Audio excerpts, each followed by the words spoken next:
Logistics का मतलब थोड़ा बहुत तो हम जानते हैं कि लॉजिस्टिक्स मीन्स व्हाट, ट्रांसपोर्टेशन। हमें यहाँ डिटेल में समझना है कि लॉजिस्टिक्स स्ट्रैटेजी क्यों होती है और इन्हें क्यों बनाया जाता है और इसमें क्या क्या चीजें हैं रेलेवेंट जो जो देखने लायक है। बहुत छोटा सा टॉपिक है हमारे सिलेबस में, ज्यादा कुछ हमें पढ़ना नहीं है, बट इंपॉर्टेंट है, क्वेश्चन अक्सर पूछे जाते हैं। तो जरा ध्यान देना, लॉजिस्टिक्स में क्या है, लिखना मत, कि जब आप लॉजिस्टिक्स की बात करते हैं तो एक टर्म और आता है इसके साथ हमेशा, and that term is supply chain. क्योंकि लॉजिस्टिक्स का मतलब है ट्रांसपोर्टेशन, और transportation of goods inside, through and outside.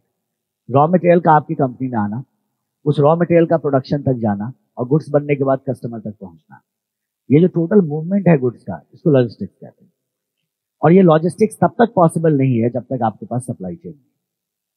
और आप जानते हैं सप्लाई चेन का मतलब होता है supplier, organisation, dealer and customer. तो supply chain and logistics are highly connected concept, और उसी को फॉलो किया गया हमारे सिलेबस में भी। हमें लॉजिस्टिक्स को समझना है और हमें सप्लाई चेन को समझना है और दोनों के डिफरेंस को समझना है।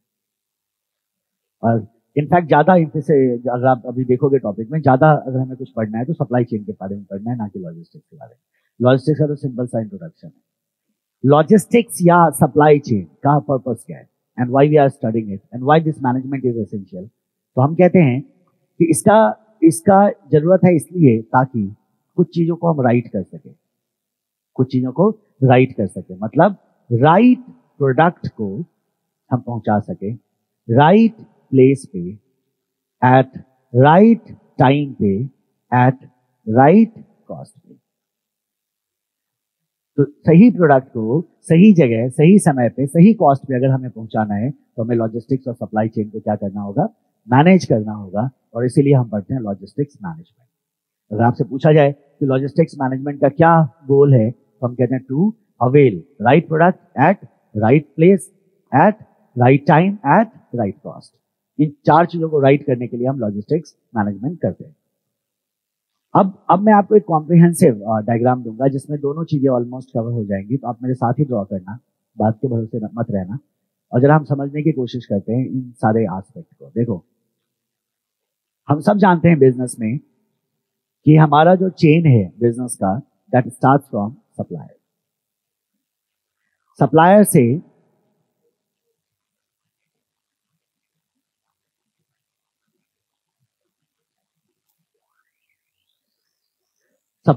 हम चले आते हैं कहां, ऑर्गेनाइजेशन। ऑर्गेनाइजेशन से further we go to dealer, और डीलर से अल्टीमेटली हम कहां चले जाते हैं, कस्टमर के पास। ये है हमारा चेन ऑफ ऑपरेशन। और आपको याद होगा कि इन एक्टिविटीज को ये जो कुछ पार्टिसिपेंट हैं, यही पार्टिसिपेंट मिलके क्या बनाते हैं, हमारे सप्लाई चेन को क्रिएट करते हैं। ठीक है, supplier to organisation, organisation to dealer and dealer to customer. अब ये काम कैसे होता है, तो हम इस बात को भी अच्छी तरह से जानते हैं कि सबसे पहले क्या होता है कि सप्लायर से हम परचेज करते हैं रॉ मटेरियल। सप्लायर से हमने क्या किया, रॉ मटेरियल को परचेज किया, है या ना? हाँ, सप्लायर से जब रॉ मटेरियल को परचेज किया जाता है, this process is called as procurement. ध्यान से समझ लेना है इसको, टॉपिक ही खत्म हो जाएगा एक ही diagram. This is called as procurement. Procurement का मतलब क्या होता है, तो हम कहते हैं प्रोक्योरमेंट वो प्रोसेस है जिसके थ्रू हम अवेल करते हैं रॉ मटेरियल फ्रॉम सप्लायर। तो यहां से हमने क्या किया, मटेरियल को प्रोक्योर किया, मटेरियल को प्रोक्योर किया किससे, सप्लायर से। मटेरियल को प्रोक्योर करने के बाद we come to the organisation.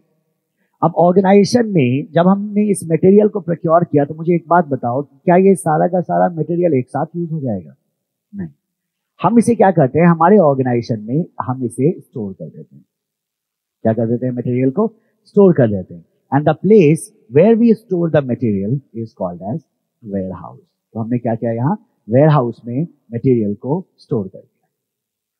Now this is a movement of goods, जिसे कहा जाता है इन, और बाउंड कहने की जरूरत ही नहीं है, इन बोल दो ना सीधा, क्योंकि याद करो इसी को हमने वैल्यू चेन में कहा था, इन बाउंड कहा था ना। तो ये जो मूवमेंट है, ये कैसा मूवमेंट है, इन मूवमेंट। इन मतलब कंपनी के अंदर आया, क्या आया जी, मटेरियल आया। मटेरियल को कहां डाल दिया, वेयर हाउस में। अब ऑर्गेनाइजेशन के अंदर वी डू द प्रोडक्शन। और प्रोडक्शन का मतलब होता है इनपुट को कन्वर्ट करना आउटपुट में।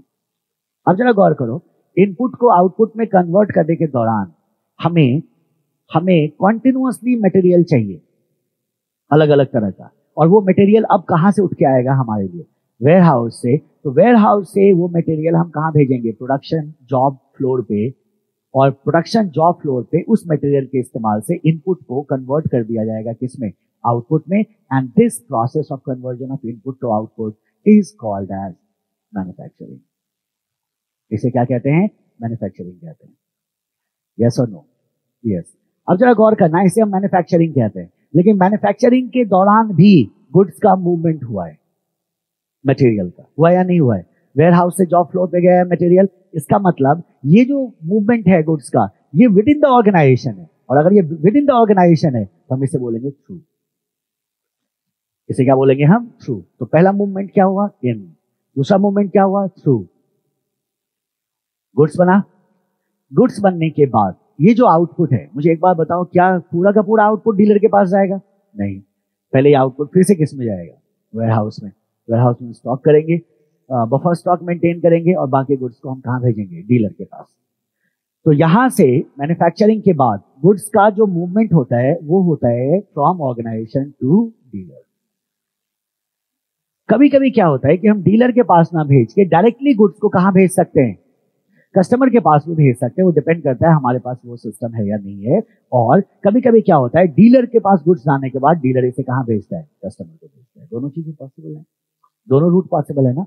दोनों रूट पॉसिबल है। And this entire process is called as physical distribution of goods. इसे कहा जाता है गुड्स को फिजिकली क्या करना? डिस्ट्रीब्यूट करना। So this is called as physical distribution. इसे क्या कहते हैं हम? फिजिकल डिस्ट्रीब्यूशन कहते हैं।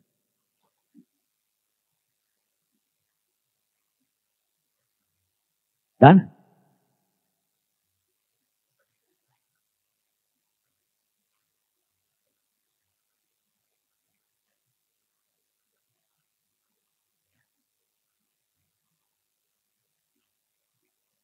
इसे हम कहते हैं फिजिकल डिस्ट्रीब्यूशन, राइट? अब जरा फिर से दिमाग में सेट करो, सप्लायर से ऑर्गेनाइजेशन क्या हुआ? Procurement, within the organisation manufacturing, और गुड्स का डीलर और कस्टमर तक पहुंचना physical distribution. Now what we do, goods जब हमारे कस्टमर को मिल गया तो हमें कस्टमर के सेटिस्फैक्शन लेवल को और बढ़ाना होता है, और कस्टमर के सेटिस्फैक्शन लेवल को और बढ़ाने के लिए हम प्रोवाइड करते हैं आफ्टर सेल्स सर्विसेज। जैसे हमने कोई सामान बेचा तो इंस्टॉल कर देते हैं, घर पे जाके कर देते हैं ना इंस्टॉल, या उन्हें चलाना नहीं आता तो हमने उनको जाके ट्रेनिंग दे दिया कि भाई ऐसे ऐसे काम करता है ये पर्टिकुलर प्रोडक्ट। तो उससे क्या होता है? उनका सेटिस्फैक्शन लेवल बढ़ेगा। तो जरा गौर करो, first step is your procurement, second is manufacturing, third physical distribution, fourth service. Procurement का मतलब क्या? प्रोक्योर करना मटेरियल, किससे? सप्लायर से। और मैन्युफैक्चरिंग का मतलब कन्वर्ट करना इनपुट को आउटपुट में, और गुड्स का जाना डीलर और कस्टमर के पास, फिजिकल डिस्ट्रीब्यूशन। तो ये जो मूवमेंट है गुड्स का outside the organisation is a movement what? Out. Is a movement what? Out. अच्छे से बनाना डायग्राम, मास्टरपीस बनेगा। क्या हो गया? आउट हो गया। अब जरा गौर करो, अब पेशेंस रखना। अब जरा गौर करिए कि कस्टमर जो है, ये रहा कस्टमर, हमने क्या किया? कस्टमर को प्रोडक्ट अवेलेबल करने के लिए सप्लायर से रॉ मटेरियल खरीदा। लेकिन मेरा सवाल है, क्या किसी भी बिजनेस का, क्या किसी भी बिजनेस चेन का पहला स्टेप प्रोक्योरमेंट हो सकता है? आज तक तो यही पढ़ते आए हैं, 10-15-16 क्लास हो गए, आज तक तो यही पढ़ते आए हैं। हो सकता है क्या प्रोक्योरमेंट पहला स्टेप?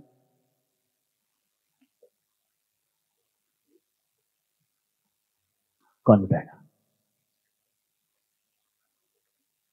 हमने कहा इस, हाँ, नहीं हो सकता है, कहने का मतलब नहीं हो सकता। इनका कहना है नहीं हो सकता, और सच में नहीं हो सकता। First step can not be procurement. क्यों नहीं हो सकता? जरा सोचो कि जब तक हमें ये ना मालूम हो कि हमें बनाना क्या है, जनाब आपने रॉ मटेरियल कैसे खरीद लिया?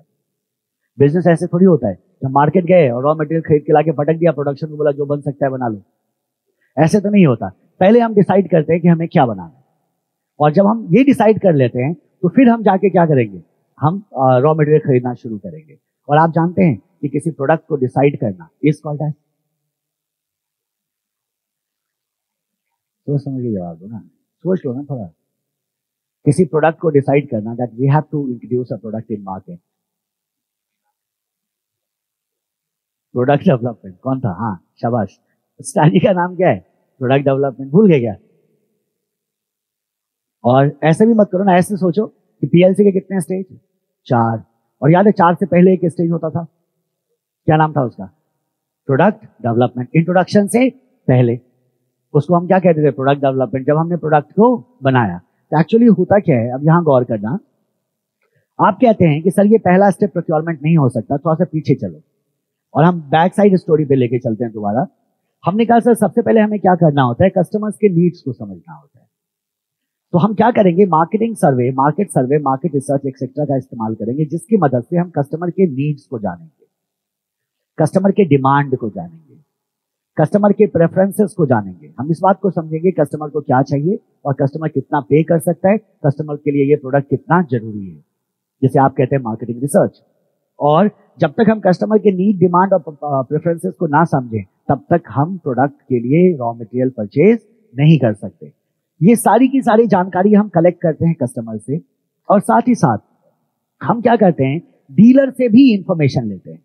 डीलर से क्यों इंफॉर्मेशन लेंगे जरा सोचो, क्योंकि हम जानते हैं कि डीलर का कस्टमर के साथ डे टू डे का रिलेशन है, और कस्टमर को बहुत अच्छी तरह से कौन जान रहा है? डीलर जान रहा है। तो हम जब इंफॉर्मेशन पुल आउट करते हैं मार्केट से, तो हम अपने डीलर का भी इंटरव्यू ले सकते हैं कि आप बताओ कस्टमर को क्या चाहिए, आपके हिसाब से आपको क्या लगता है कि कस्टमर को चाहिए। ये सारी जानकारी हमने कलेक्ट किया, और आप अच्छी तरह जानते हैं this entire information will be collected by a department called as marketing. हमने क्या किया? मार्केटिंग डिपार्टमेंट ये सारा इंफॉर्मेशन कलेक्ट किया, और सारी इंफॉर्मेशन को कलेक्ट करने के बाद ये जाता है एक डिपार्टमेंट के पास, जिसका नाम है रिसर्च एंड डेवलपमेंट, R&D के पास चला गया।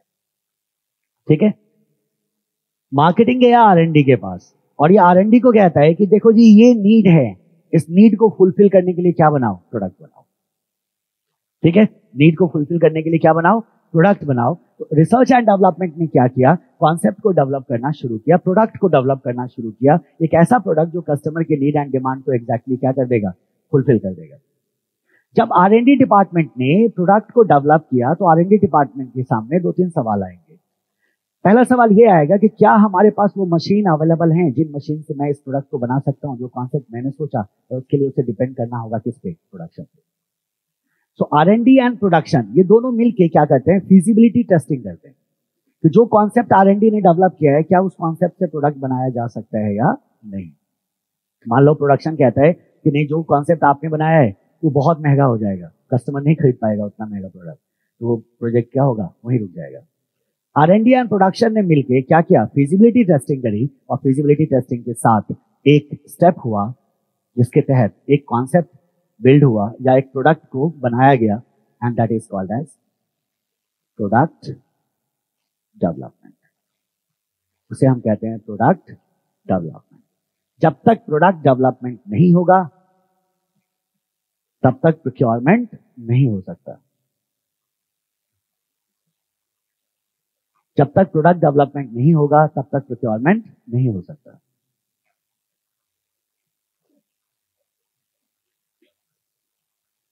ठीक है, ये क्या हो गया आपका? Product development. अब जरा गौर करना, अब मुझे बताओ, तो पहला स्टेप क्या होगा? प्रोक्योरमेंट? नहीं, पहला स्टेप क्या होगा? Product development. दूसरा प्रोक्योरमेंट, तीसरा मैन्युफैक्चरिंग, चौथा फिजिकल डिस्ट्रीब्यूशन, पांचवा सर्विस। फिर से बताओ, पहला प्रोडक्ट डेवलपमेंट, दूसरा प्रोक्योरमेंट, तीसरा मैन्युफैक्चरिंग, चौथा फिजिकल डिस्ट्रीब्यूशन, पांचवा सर्विसेज। अच्छा एक बात बताओ, प्रोडक्ट डेवलपमेंट कौन कर रहा है? R&D, production, marketing, customer, dealer, सब है सर। तो ये देखो, ये कंट्रीब्यूशन है किसका? डीलर का भी कंट्रीब्यूशन है, कस्टमर का भी कंट्रीब्यूशन है, प्रोडक्शन का भी कंट्रीब्यूशन है, R&D का भी कंट्रीब्यूशन है, मार्केटिंग का भी। इसलिए इसको कहते हैं ज्वाइंट प्रोडक्ट डेवलपमेंट। क्या कहते हैं? Joint product development. Joint product development का फायदा ये होता है कि प्रोडक्ट जल्दी फेल नहीं होता, क्योंकि आप सबने मिलकर प्रोडक्ट बनाया है, सबका इनपुट आया है, तो जल्दी फेल नहीं होगा। तो यहाँ ये जो प्रोडक्ट डेवलपमेंट हो रहा है, ये कैसा प्रोडक्ट डेवलपमेंट है? Joint product development. अगर आपसे पूछ दिया जाए एग्जाम में ज्वाइंट प्रोडक्ट डेवलपमेंट से क्या समझते हो, तो आप क्या बोलोगे? सब मिलके बना रहे हैं, सब मिलके बना रहे हैं, इसलिए इसको क्या कहा जाता है? Joint product development. अब देखो, आपने जो प्रोडक्ट बनाया, ठीक है, आपने जो प्रोडक्ट बनाया, इधर आउटपुट जो आया आपका ऑर्गेनाइजेशन में, ये जो आपका आउटपुट है ऑर्गेनाइजेशन में, ये किसने डिसाइड किया? आप क्या प्रोडक्ट बनाओगे, ये किसने डिसाइड किया टेक्निकली? कस्टमर ने। किसने डिसाइड किया? कस्टमर ने। इसका मतलब ये हुआ कि किसी भी ऑर्गेनाइजेशन का क्या आउटपुट होगा, that will be decided by the customer. किसी भी ऑर्गेनाइजेशन का क्या आउटपुट होगा, ये कौन डिसाइड करेगा? कस्टमर डिसाइड करेगा, मार्केट डिसाइड करेगा। इसको कहते हैं प्रोडक्ट मार्केट कपलिंग। क्या कहते हैं? Product market coupling. मतलब market will decide what product is to be produced. आप अपनी मर्जी से प्रोडक्ट नहीं बना सकते, और आपने क्या कहा यहां से? Product market coupling. Customer decide करता है कि कौन सा प्रोडक्ट बनेगा, अपनी मर्जी से आप प्रोडक्ट नहीं बना सकते। Concept is called as product market coupling, यहां लिखा है मैंने। Concept is called as product market coupling. ये कंप्लीट चेन है आपके पास फिलहाल आपके सामने में, जो स्टार्ट होता है प्रोडक्ट डेवलपमेंट से। Product development joint product development होता है। क्या प्रोडक्ट बनेगा, तो प्रोडक्ट मार्केट कपलिंग है। मार्केट डिसाइड करेगा कि क्या प्रोडक्ट बनेगा, फिर प्रोक्योरमेंट करेंगे, मैन्युफैक्चरिंग करेंगे, डिस्ट्रीब्यूशन करेंगे और सर्विसेज प्रोवाइड करेंगे। This is the entire chain, और इस इंटायर चेन को कहा जाता है सप्लाई चेन। अब जरा ध्यान दो कि दो चीजें हैं जो हमें समझना होगा। हमें ये समझना है कि इस पर्टिकुलर डायग्राम में लॉजिस्टिक्स कहाँ है और सप्लाई चेन कहाँ है। हमने तो बिजनेस को समझा, अब हमें समझना है लॉजिस्टिक्स कहाँ है और सप्लाई चेन कहाँ है। ध्यान देना, आपने सप्लायर से जब रॉ मटेरियल को प्रोक्योर किया, तो इस प्रोक्योरमेंट में कई सारे स्टेप्स होते हैं, जैसे सप्लायर्स को ढूंढना, उनका लिस्ट बनाना, उसके बाद सप्लायर से कोटेशन मंगवाना, उस कोटेशन के आधार पर नेगोशिएशन करना, नेगोशिएशन के बाद परचेज ऑर्डर भेजना, और परचेज ऑर्डर के अगेंस्ट वो आपको गुड सप्लाई करेगा। जब वो आपको गुड सप्लाई करेगा तो आएगा ट्रांसपोर्टेशन, तब तक तो नहीं आएगा। उससे पहले भी तो बहुत सारा काम है प्रोक्योरमेंट में। ट्रांसपोर्टेशन तो बिल्कुल बाद में है, जिसको आप कहते हैं इनबाउंड लॉजिस्टिक्स। क्या कहते हैं? Inbound logistics. क्यों कहा आपने inbound logistics? Because raw material is moving towards your organisation. तो यहां सप्लायर से मटेरियल को हमें अपने वेयर हाउस तक पहुंचाना है।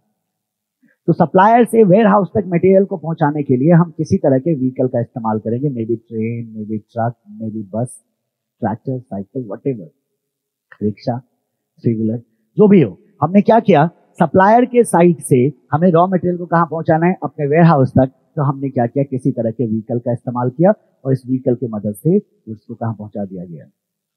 वेयर हाउस तक। This movement of goods inside the organisation is basically what? Transportation.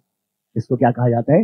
Transportation कहा जाता है, या इनबाउंड लॉजिस्टिक्स कहा जाता है। तो आपसे पूछा जाएगा प्रोक्योरमेंट और इनबाउंड लॉजिस्टिक्स में क्या आप डिफरेंशिएट कर सकते हो क्या? आप क्या बोलोगे? Yes, procurement is a broader process.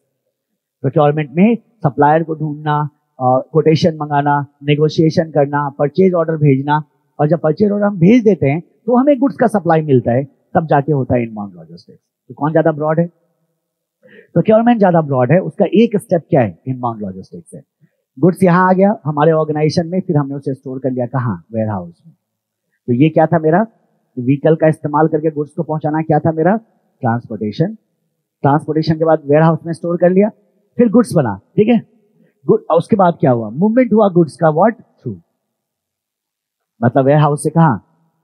Organisation के। तो आप देखोगे, आप टीवी वगैरह, कोई प्लांट विजिट नहीं किया तो भी टीवी वगैरह में देखते होगे, छोटे छोटे मशीन्स होते हैं और कार लाइक होते हैं, कुछ सामान ऐसे उठा लिया, उनमें हुक वगैरह लगा होता है और वो मूव करते रहते हैं। तो इस तरह के आपके इक्विपमेंट्स को यूज करते हैं आप, ताकि वेयर हाउस से गुड्स मूव करके किधर जाए? प्रोडक्शन पे।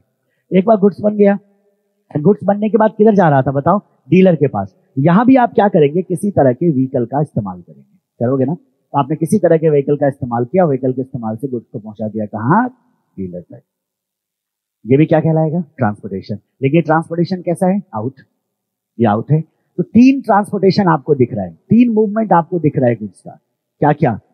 एक दिख रहा है इन, एक दिख रहा है थ्रू, और एक दिख रहा है आउट। तीन जगह आपको गुड्स को मूव होता हुआ दिखाई देगा, in, through and out. Done, this is your diagram. Draw कर लिया सबने? चलो अब मैं कंक्लूड कर देता हूं। अब मैं ये डायग्राम खराब करूंगा, आप मत करना, आप बस देखते जाओ।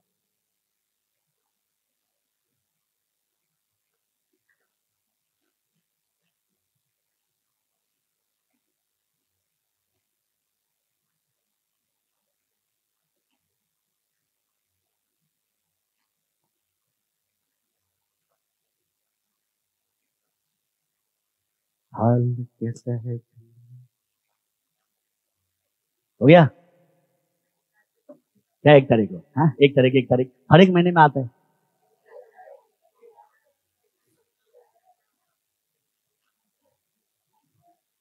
फालतू बात मत करो, दिमाग मेरा आज खराब है सुबह से। हाँ, अरे सबने छुट्टी कर दी तो आप भी कर दो। सब कुएं में कूद गए तो आप भी कूद जाओ। हाँ, अच्छा।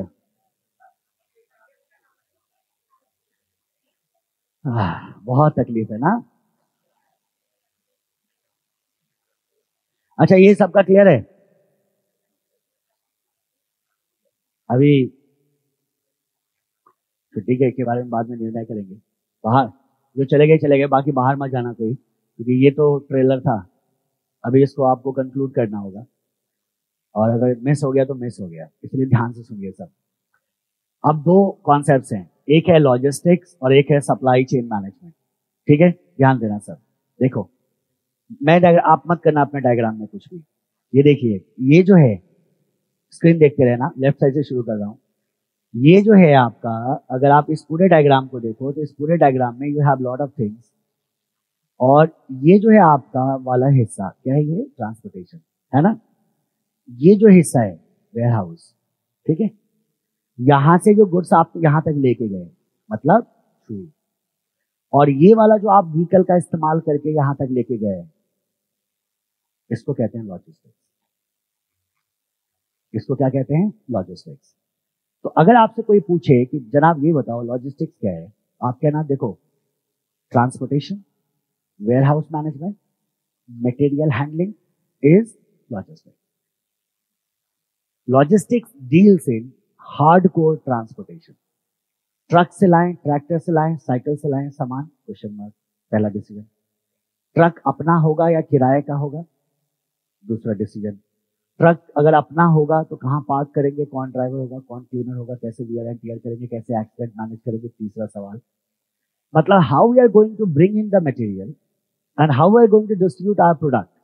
इसके दौरान जो हार्डकोर ट्रांसपोर्टेशन होगा और जो वेयर हाउस को मैनेज करने की जरूरत होगी, सिर्फ यहाँ ही वेयर हाउस नहीं होता, वेयर हाउस मार्केट में भी होता है।